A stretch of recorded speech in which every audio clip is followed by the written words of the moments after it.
बिस्मिल्लाहिर्रहमानिर्रहीम, अस्सलाम वालेकुम नाज़रीन, मैं हूं कंबर ज़ैदी। प्रोग्राम देख रहे हैं आप कैपिटल टुडे। नाज़रीन, पंजाब हुकूमत ने दावा किया है कि शरीफ ख़ानदान की 127 केनाल अराजी उनकी अपनी नहीं है। उन्होंने ये अराजी जो है गैर कानूनी करार देकर इसका इंतकाल जो कि शमीम बेगम के नाम था उसको मनसूख कर दिया है। और पंजाब हुकूमत कहती है कि ये ज़मीन हथियाई गई है महकमा औकाफ से, ये औकाफ वालों की ज़मीन है, लिहाजा इसको वापस किया जाए। और इस हवाले से पंजाब हुकूमत ने कहा कि किसी भी वक्त हम जो है एसी रायवंड को कहकर इससे कब्जा भी छुड़वा सकते हैं। इस बात को लेके शरीफ खानदान जो है वो अदालत चला गया और अदालत ने इस पर हुक्म इम्तना जारी कर दिया। क्या नवाज शरीफ की रिहाइशगाह रायवंड में जो है वो गैर कानूनी है? इस मामले को आज डिस्कस करेंगे, क्योंकि शरीफ खानदान कहता है कि उन्होंने ये ज़मीन कानूनी तरीके से ली है और इसके तमाम डॉक्यूमेंट्स उनके पास हैं। उन्हें पॉलिटिकल विक्टिमाइजेशन का निशाना बनाया जा रहा है और अगर किसी ने भी रायवंड की तरफ रुख किया तो वो उसके ज़िम्मेदार खुद होगा, नताइज का उसको खुद भुगतने पड़ेंगे।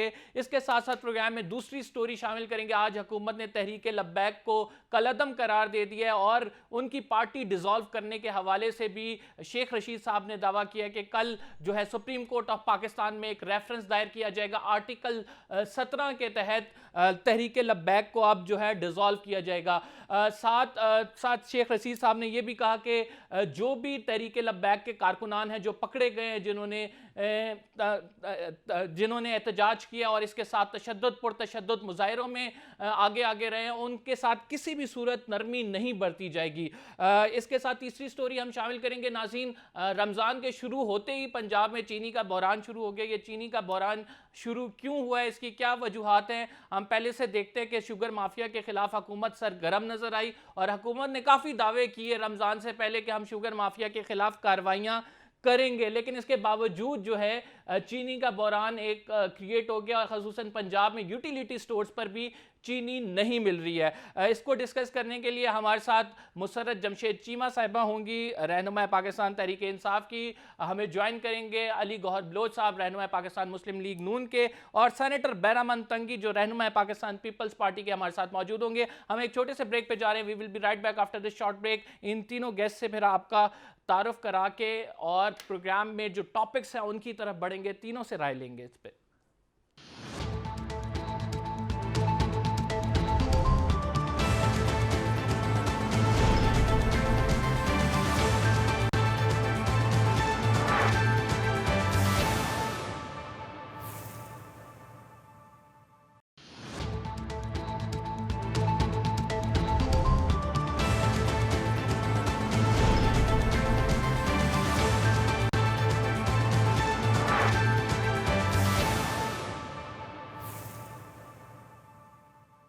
वेलकम बैक नाज़रीन। और प्रोग्राम में सबसे पहले डिस्कस करेंगे कि शरीफ ख़ानदान की अराजी क्या अपनी उनकी जो है ज़ाती मलकियत नहीं है, क्या ये औकाफ से ज़मीन हथियाई गई है? मुसर्रत जमशेद चीमा साहिबा हमारे साथ मौजूद हैं, रहनुमा पाकिस्तान तहरीक इंसाफ की। मुसर्रत साहिबा, ये इंतकाल जो कि शमीम बेगम के नाम था, इसको मनसूख क्यों किया गया है? बिस्मिल्लाहिर्रहमानिर्रहीम, बहुत शुक्रिया। शायद अगर आगे जाके आप शुगर का इशू अगर डिस्कस करना है तो मैं तब बात कर लूँगी, लेकिन अभी जो आप अपने प्रोग्राम के आगाज़ में जो फरमा रहे थे, तो I want to tell you कि उस तरह से शुगर क्राइसिस बिल्कुल नहीं है। कुछ जगहों पे इसकी छोटी मोटी शॉर्टेज ज़रूर हो जाती है। उसकी वजह ये है कि डिमांड बहुत ज़्यादा है और लोगों का बहुत ज़्यादा रश रहता है। तो फॉर द टाइम बीइंग अगर थोड़ी टाइम के लिए होता है, बट मैम वो हम हरगिज़ आगे थर्ड सेगमेंट में डिस्कस करते हैं, उसको शुगर क्राइसिस के जी, हवाले से भी बात करते हैं। ठीक है। अभी अली जी, गौहर बलोच साहब हमारे साथ मौजूद हैं। मैं इस पे आपकी मैं राय एक जानना चाह रहा हूँ। बात पंजाब हुकूमत ने कहा है कि वो शरीफ ख़ानदान के हवाले से कि उनकी अराजी अपनी मलकियत नहीं है, और साथ ये भी कहा है कि औकाफ की ज़मीन पे कब्ज़ा किया गया है। आज स्टे ऑर्डर ले के आ गए हैं शरीफ ख़ानदान वाले, तो क्या मामला है ये असल? जी, ये आपने मुझसे पूछा है? जी जी, आपसे पूछ रहा हूँ। कंबल? जी जी, आपसे जी, पूछ जी, रहा हूँ। जी। अच्छा जी, सबसे पहले तो मैं अर्ज़ करूँ कि ये जितनी भी अराज़ी है, इसके ऊपर जो गवर्नमेंट पंजाब ने, आपको याद होगा रिसेंट पास में जब खोखर बरादरान की जो ज़मीन का भी कब्ज़ा जो उन्होंने किया हुआ था, उसके ऊपर भी जो जब हमने एक्शन लिया, इसमें जो सबसे इम्पोर्टेंट चीज़ है कि लाहौर के जब हम कब्ज़ा माफिया की बात करते हैं, लैंड ग्रैबर की, तो उसमें जो मेजॉरिटी शेयर है वो जाके उसका खुरा या उसका जो जो बेनिफिशियरी हैं वो शरीफ फैमिली है। उसमें जो खोखर बरादरान भी इनके बिहाफ पे ऑपरेट करते थे, और अगर मैं ये कहूँ कि जो 80% उसके जो बेनिफिशियरी डायरेक्ट ये थे कैश की फॉर्म में या जो लैंड की फॉर्म में, तो वो ये खानदान था, वो इनके बिहाफ पे ऑपरेटर थे।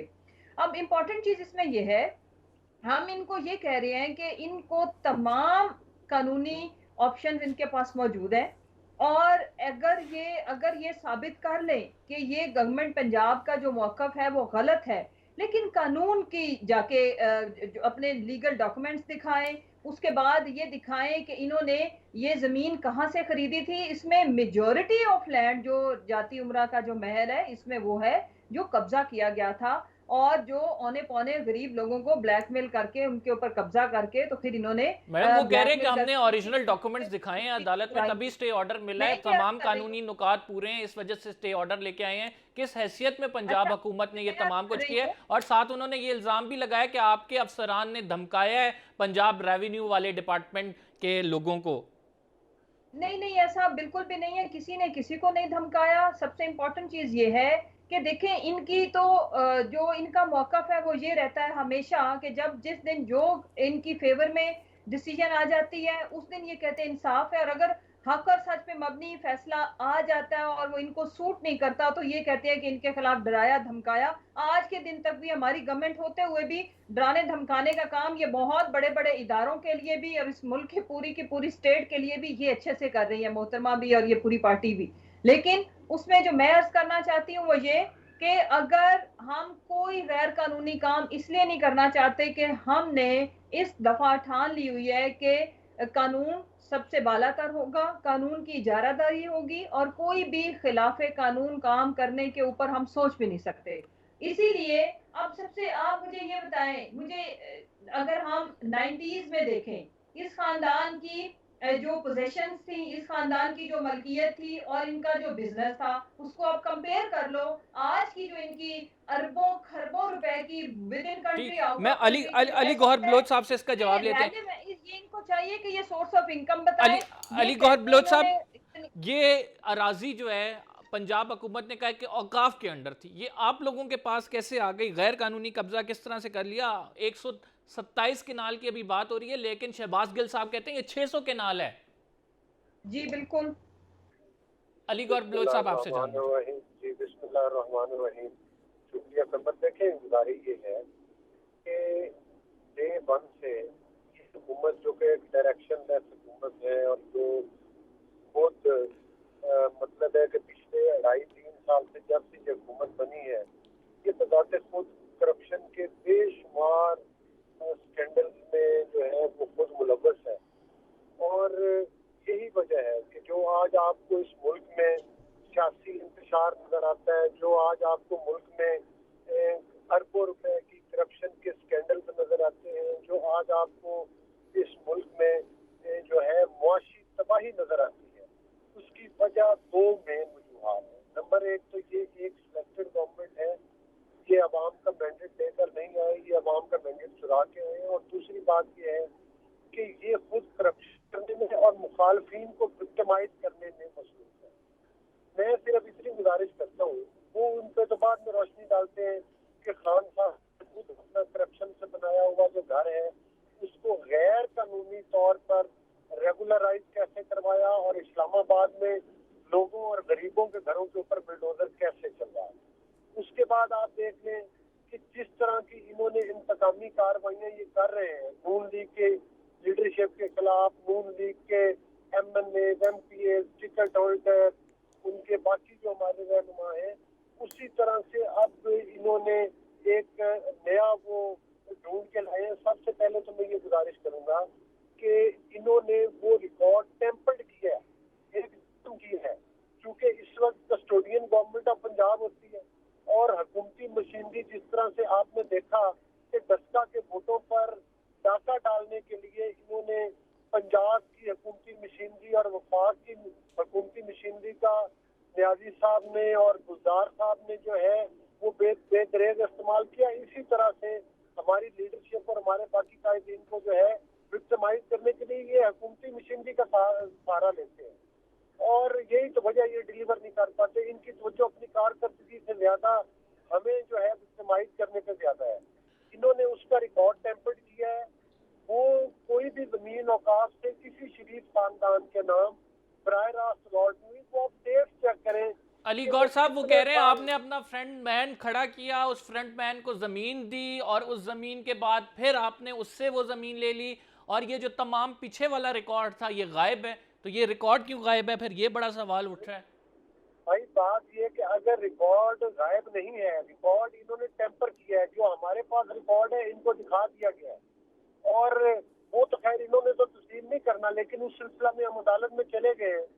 ये जमीन तो किसी खातून को पहले अलॉट हुई और उसके बाद शरीफ खानदान से और उनकी मियां नवाज शरीफ साहब की वालदा ने खरीदी उनसे जमीन, और ये बिल्कुल एक लीगल मतलब ट्रांजेक्शन थी और एक कानूनी तरीके से। गौर साहब वो यही कह रहे हैं कि वो जो खातून थी वो ही आपकी फ्रंट मैन थी और उन्हें खड़ा करके आपने ये जमीन ली, और उसके तो बाद अगर अगर अगर अगर कंबर आज आप किसी से गाड़ी खरीदते हो तो मैं आप पर इल्जाम लगा दूं कि ये जो गाड़ी आपने खरीदी है वो तो आपका फ्रंट मैन था जिससे आपने खरीदी है, तो ये तो कोई नहीं। हाँ, जो भी इल्जाम लगाए हमें इससे सरोकार नहीं है, उसको फ्रंट मैन के या बैक मैन के, लेकिन अदालत में हम उसको फेस करने के लिए तैयार हैं। ठीक हमारे वकला हम ठीक, खुद उसको मैं करने के बैरमन लिए तंगी तैयार साहब हैं। से जानना चाहता हूँ, सेनेटर और साहब आप ये आज तक ये अरबों रुपए की करप्शन के इल्जाम लगाते रहे, एक ढेला तो इनके लिए साबित नहीं कर सके। ठीक हो गया। ये नया तंगी साहब टॉन क्या काफी देर से इशारा है? इंतजार करें। तंगी साहब आपसे जानना चाहता हूं, आप समझते हैं कि ये जो है सियासी लड़ाई अब जाती लड़ाई में तब्दील होती जा रही है? अगर रहायशगाह की बात करें, अगर रिकॉर्ड टैंपर की बात करें, लेकिन साथ साथ ये भी बताया जा रहा है कि वो अराजी की मुंतकली गैर कानूनी थी, क्या कहेंगे? बिस्मिल्लाहिर्रहमानिर्रहीम। अमर, मैं आपको एक बात बता दूं, यही बदकिस्मत ये है कि सेलेक्टेड प्राइम मिनिस्टर की पौने 3 साल हुकूमत में हम जब इश्यूज़ पे बात करते हैं तो नालायक प्राइम मिनिस्टर अपने वज़रा को और इसी तरह सियासी नाबालिगों को ये ड्यूटी दी है कि आप टॉक शोज़ पे भी ऐसी बात करें ताकि इश्यूज़ पे बात ना हो, आप असेंबली में भी ऐसी तकारीर करें, गाली गलौज करें ताकि वहाँ लेजिस्लेशन ना हो, वहाँ कोई ऐसे बिल पेश ना हो जिससे इदारे और पाकिस्तान मजबूत हो। तो यही तो इस सेलेक्टेड और नालायक और कठपुतली वज़ीर आज़म की निशानी है। और ये कठपुतली और नालायक मैं इसलिए नहीं कह रहा हूँ, ये तो इमरान ने खुद अपने आप को कहा है। नालायक इसलिए मैं कह रहा हूँ कि 1.5 महीने पहले इस सेलेक्टेड साहब खड़े होकर कहा कि मुझे मईशत का पता नहीं है, मेरे पास टीम नहीं है, मैंने कोई तैयारी नहीं की। नालायक इसलिए कह रहा हूँ, और कठपुतली इसके इसलिए कह रहा हूँ कि इसने अपोजिशन के दौरान कहा था कि जिस प्राइम मिनिस्टर ने अपने मैनिफेस्टो पे अमल नहीं किया, आप समझ ले कि ये कठपुतली है। तो कठपुतली और नालायक इसके कहने की वजह से मैं कह रहा हूं कि दोनों इसने अपने रोल से साबित किया है। और आज हम बैठते हैं, हम आज इस वक्त पाकिस्तान के 22 करोड़ आवाम, रमजान का महीना है, कोरोना है, और खुदा की कसम मैं कह रहा हूं कि लोगों के घरों पे आटा नहीं है। सालन को छोड़ दे, गोश्त को छोड़ दे, सब्जियों को छोड़ दे, दवाई को छोड़ दे, कपड़ों को छोड़ दे, किताबों को छोड़ दे और एंटरटेनमेंट को छोड़ दे। आज पाकिस्तान की 22 करोड़ में मैं एक गांव में रहने वाला बंदा हूं। मेरे गांव में लोगों के घरों पे आटा नहीं है, और लोग मुझे मेरे घर पे आते हैं कि 2 दिन से 3 दिन से हमारे घर पे आटा नहीं है, और ये बात करते हैं कि उसने चोरी किया, उसने चोरी की। क्या मैं आपको बता दूं कि इस सेलेक्टेड प्राइम मिनिस्टर के वालिद साहब क्या चोरी पे उसको नौकरी से नहीं निकाला था? ये एक सिंपल क्लर्क का बैठा था। और फिर इमरान ने ये नहीं कहा था कि मेरे पास दवाई के पैसे नहीं थे इसलिए मेरी वालिदा की डेथ हो गई। तो आज बनी गाला के 300 कनाल घर और इनकी बहनों के पास अमेरिका और दुबई में अरबों रुपए की जायदादें कहां से आ गई हैं? ये मुझे मुशर्रफ साहिबा, ये मैं बिल्कुल बैरमन तंगी साहब आपका पॉइंट समझ गया। मुशर्रफ साहिबा, अली गौर बलोच साहब ने भी ये कहा कि बन्नी गाला की अगर अराजी की बात कर ले तो 300 कनाल का घर है, आपके पास वो कहाँ से आया? और उन्होंने कहा कि आप लोग करप्शन के इल्जामात लगाते हैं लेकिन अदालतों में उसे साबित नहीं कर पाते हैं। हाँ, नहीं भाई, अच्छा, इसकी मैं हुकूमत है। तंगी साहब मैं मुशर्रफ साहिबा से आंसर ले लूं। अच्छा, अब आपने चूंकि दो मुख्तलिफ लोगों के मैंने सवालों के और बेसलेस एलिगेशंस के जवाब देने, तो मुझे टाइम दिया जाए। अभी इस ब्रेक में जाना देते, उसके बाद आपने इनको जितना मर्जी टाइम दीजिएगा। नंबर 1 ये कि यही बात मैं कर रही थी कि फ्रंट मैन और फ्रंट खवातीन की जो सबसे सुपरलेटिव डिग्री की इस्तेलाह है वो इसी पार्टी ने इंट्रोड्यूस कराई थी कि औकाफ की जमीन जिस भी खातून को मिली थी उनका नाम बेगम शमीम अख्तर नहीं था, वो इन तक कैसे पहुंच गई। मतलब ये ऐसा सवाल है जो किसी मासूम छोटे बच्चे को भी समझ आती है, और अगर ये बेसलेस है तो ये जाएं साबित करें कि क्या ये औकाफ की जमीन थी कि नहीं, क्या ये किसी और खातून को अलॉट हुई थी कि नहीं, और उस खातून का नाम क्या वो शरीफ साहब की बेगम साहिबा थी। उसका जवाब है नहीं। तो उसका जवाब इदारे इनसे पूछेंगे और ये देंगे, यहाँ पे ये बात खत्म होगी। दूसरी मैं अर्ज करूं, सिलेक्टेड वो होता है जो 25 साल स्ट्रगल करके नहीं बनता, वो जो एक रातों रात अपनी वालदा के शहादत के बाद एक पर्ची की पैदावार पे पैदा होता है। वो जिसको जो भी अंकल्स लिख के दे देते हैं वो पढ़ के सुनाता है, जिसकी उर्दू भी उसको नहीं पता होता बेचारे को। मेरे सवाल का जवाब दे दो। मैंने जो कुछ कहा उसका जवाब दे दो। आपको जवाब दे रही हूँ, आपने जो जो लफ्ज बोला उसका जवाब आपको लेना पड़ेगा। उसका जवाब मुझे दे दो। नालायक वो होता है कि जिसकी 13 साल से एक सूबे में। की वालिद साहब की बात करो, उनकी बहनों की बात करो, इमरान की वालिद और उनकी बहनों की बात करो, ये बात ना करो। मैंने जो कुछ कहा उसका जवाब देना चाहिए। मैं उसी का जवाब दे रही हूं। उसका जवाब चाहता हूँ कि मैंने क्या बात करनी है। आराम से बैठे आप। मैंने नहीं बोला। उसकी वालिद की बात करें, उनकी बहनों की बात करें, उनकी तादाद की बात करें। Sir let's not go into that debate कि हम किसी के फैमिली पे नहीं जाते, जो फैक्ट्स हैं उस पे बात करते हैं। अच्छा जी, अच्छा, नलायक वो होता है जिसकी एक सूबे में 13 साल से हुकूमत और वो उस सूबे में जिंदा लोगों को, बुजुर्गों को कुत्ते खा जाए। नलायक क्या क्या आटा मिल रहा है। आप इतना अजुर्दा हो रहे हैं, जरा सिंध में भी जाके, लाड़काना और थरपारकर में भी जाके देखो कि वहां पे लोग कैसे जिंदा एक औरत को कुत्ता खा गया 2 दिन पहले। उसके बाद मुझे ये बताएं कि आप लोगों के ये जो मुझे थोड़ा सा बताएं कि क्या जरदारी साहब का कोई कारोबार था, सिनेमा की टिकट्स ब्लैक नहीं करते थे, और आज जो उनके सिरे महल जिसको उन्होंने इनकार कर दिया था, इमरान खान साहब के जो वालिद थे, सारी दुनिया को पता है कि वो इंजीनियर थे और वो अपने one of the best qualified और दुनिया के बेहतरीन इदारों से पढ़े हुए थे। आपका जो दिल में आता है, देखें, this is the best thing कि आपके पास आज कोई लॉजिक नहीं है उस शख्स के खिलाफ बात करने के लिए। तो आप उनके वालिद साहब क्लर्क थे, तो क्लर्क होना कोई गुनाह होता है, कोई जुर्म होता है, ये बता दें। दूसरी जात, अगर एक खानदान कभी भी हुक्मरानी में नहीं रहा और अगर ये करप्शन करेंगे, तंगी साहब कौन सी करप्शन पे निकाला था, बता दें फिर आप। दूसरी तारीख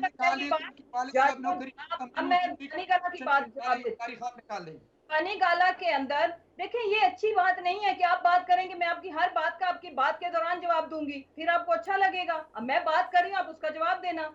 जाती उम्रा कब्जा माफिया है, और कराची के अंदर अभी रिसेंटली जरदारी साहब ने जो अपनी बेटी को महल दिया है वो भी कब्जा माफिया है। दुबई के अंदर आपकी जो प्रॉपर्टीज है आपके पास, उसका वो भी कब्जा माफिया है। जो जरदारी साहब के वालिदे मोहतरम बेनजीर के खामद बनने से पहले जो कुछ उनके पास था, उससे पहले नहीं था। ये आपको भी पता है, सारी दुनिया को पता है। लोगों की टांगों के साथ बम बांध के आप लोगों ने बिजनेस कम्युनिटी का इस मुल्क में रहना मुश्किल हो जाता था जब आपकी हुकूमत होती थी। अब क्या हम लोग एक दूसरे पे इल्जाम लगाते रहेंगे?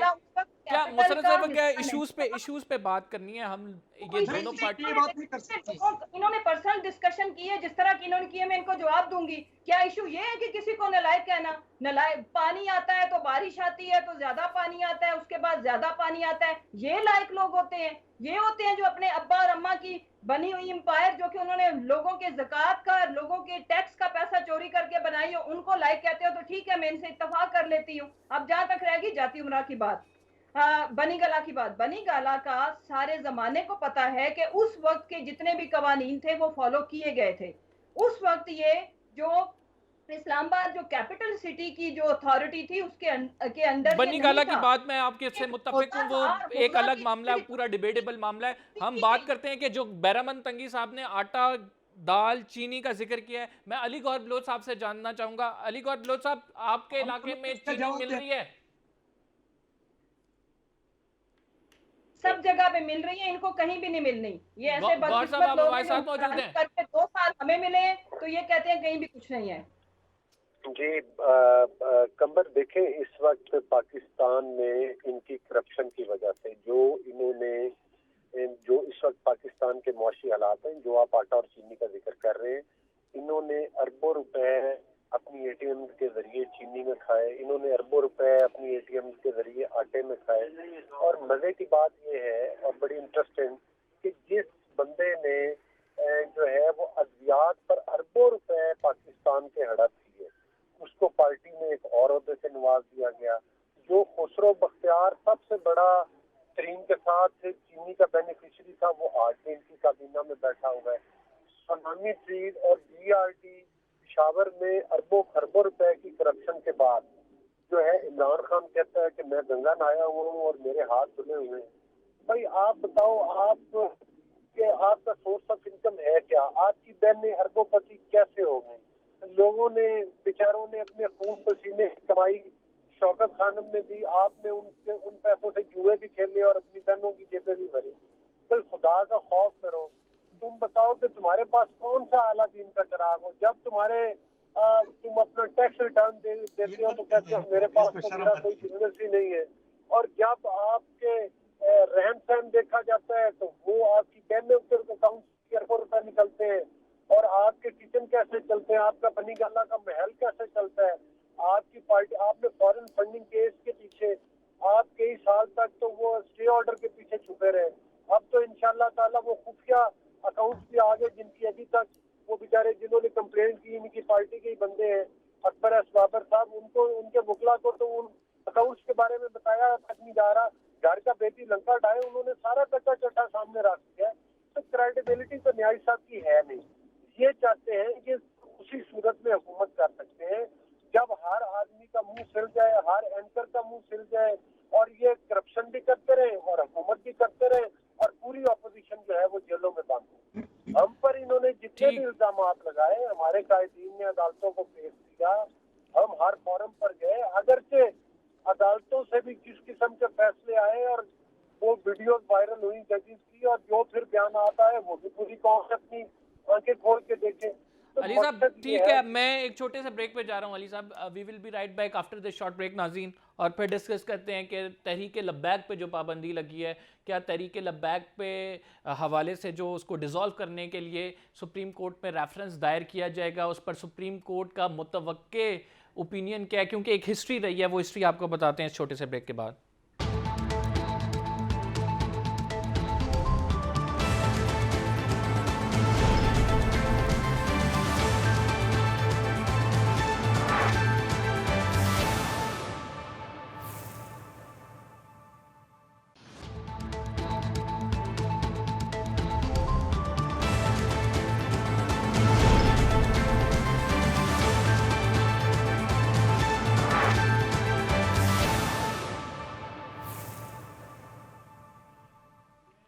वेलकम बैक नाज़रीन। और हुकूमत ने तहरीक लब्बैक को कलअदम करार दे दिया है। उनकी पार्टी डिज़ोल्व करने के लिए सुप्रीम कोर्ट ऑफ पाकिस्तान में रेफरेंस दायर किया जाएगा। क्या हुकूमत का ये दुरुस्त इक़दाम है? दुरुस्त है तो इसमें देर इतनी क्यों की गई? जस्टिस काजी फ़ाइज़ ईसा का एक फ़ैसला मौजूद था फैज़ाबाद धरने के हवाले से, और इसी फ़ैसले के ख़िलाफ़ जस्टिस काजी फ़ाइज़ ईसा को लेके हुकूमत ने एक रेफरेंस भी भेजा था। तो मुसर्रत जमशेद चीमा साहिबा से जानते हैं।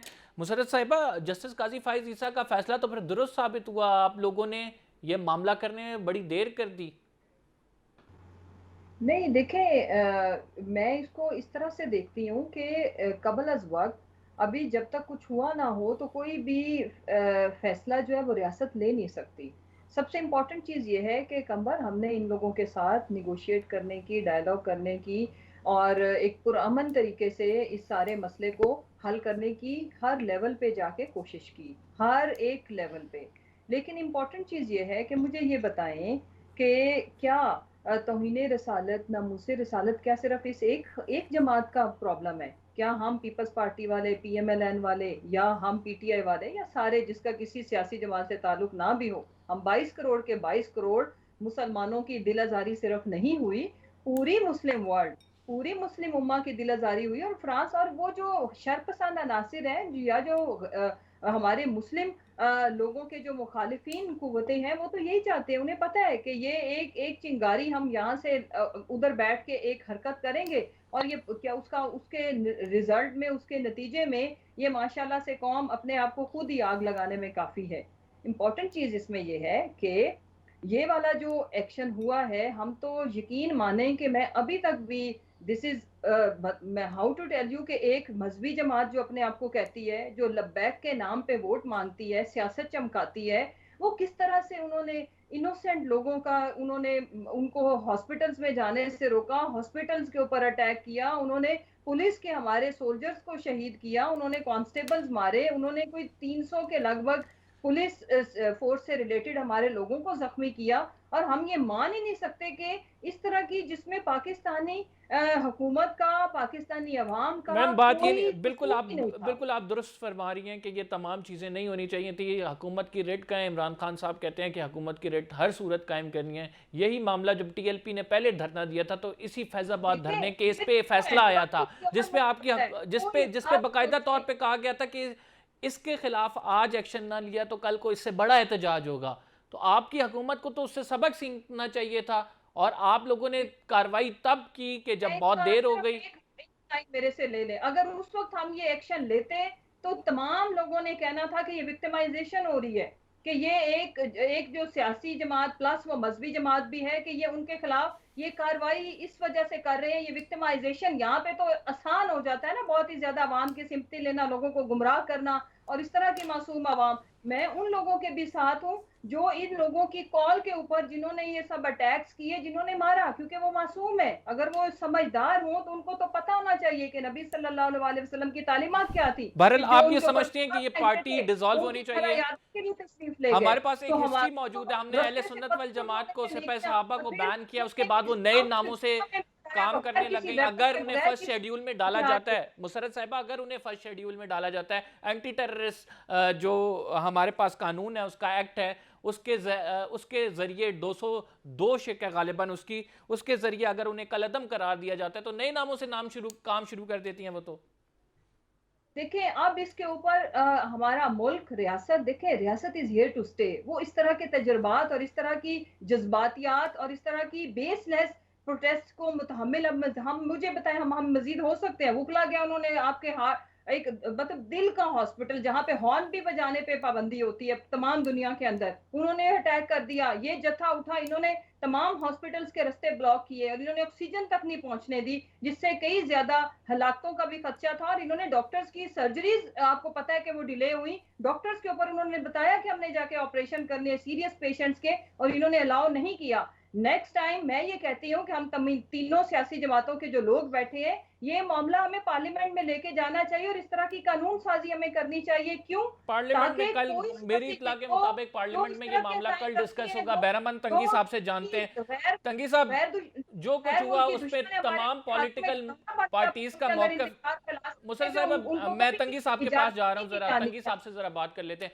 तंगी साहब, आप समझते हैं जो कुछ हुआ उसमें एक तो हुकूमत ने थोड़ी सी देर कर दी, और लेकिन अगर अभी भी मामला संभाल लिया और पार्लियामेंट में आए तो आप तमाम सियासी जमातें इस बात पे मुत्तफिक हैं कि तहरीक लब्बैक को डिसॉल्व होना चाहिए? अंबर, मुझे आप अपना पूरा टाइम देंगे? मैं तो इनको जरदारी ख़ानदान, भुट्टो ख़ानदान और टालपर ख़ानदान के कुछ बताना चाहता था, लेकिन मैं आता हूँ इश्यूज़ पे, और हमारी ये कोशिश है कि हम इश्यूज़ पे बात करें।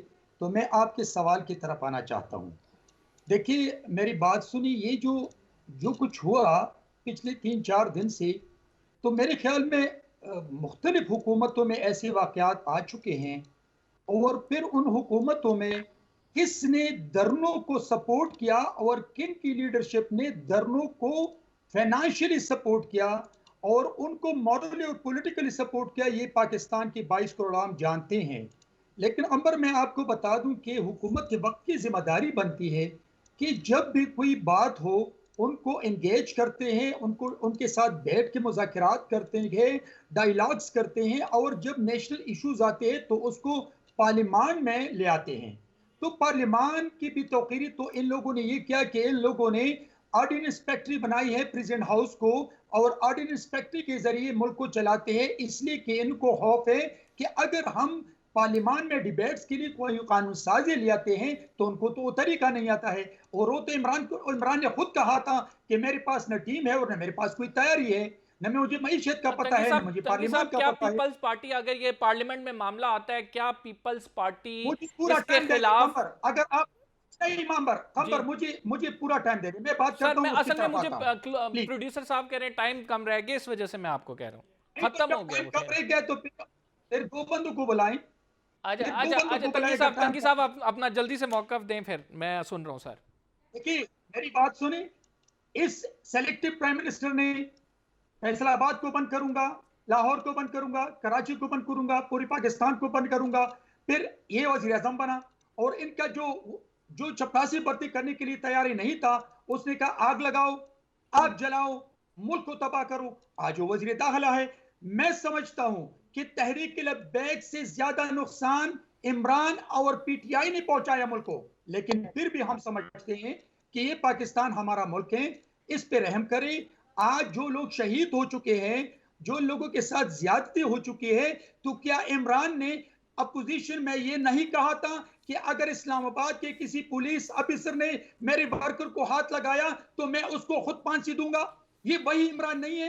हम कहते हैं कि भाई अपोजिशन में हो या हुकूमत में हो इंसान, उनको ऐसे जज्बात, सिविल नाफरमानी का ऐलान, ओडी पे भेजने की बात, पार्लियामेंट हाउस पे हमले की बात, तंगी साहब आप बिल्कुल दुरुस्त फरमा रहे हैं कि असूलों पे समझौता नहीं होना चाहिए, बिल्कुल आपकी दुरुस्त राय है कि आप सियासत करें लेकिन जो असूल हैं, जो कि बुनियादी असूल हैं जिनको लेकर मुल्क को आगे बढ़ना है, उन पर समझौता ना करें। नाज़रीन प्रोग्राम का टाइम ख़त्म हो गया। मुसर्रत साहब आपका बहुत शुक्रिया, तंगी साहब आपका भी बहुत शुक्रिया, अली गौहर साहब हमारे साथ मौजूद थे, उनका भी शुक्रिया। इंशाल्लाह आपसे अगले हफ्ते मुलाकात होगी। अपना ख्याल रखिए, बहुत कब्र ज़दी को इजाज़त दीजिए। अल्लाह हाफ़िज़। Thank you.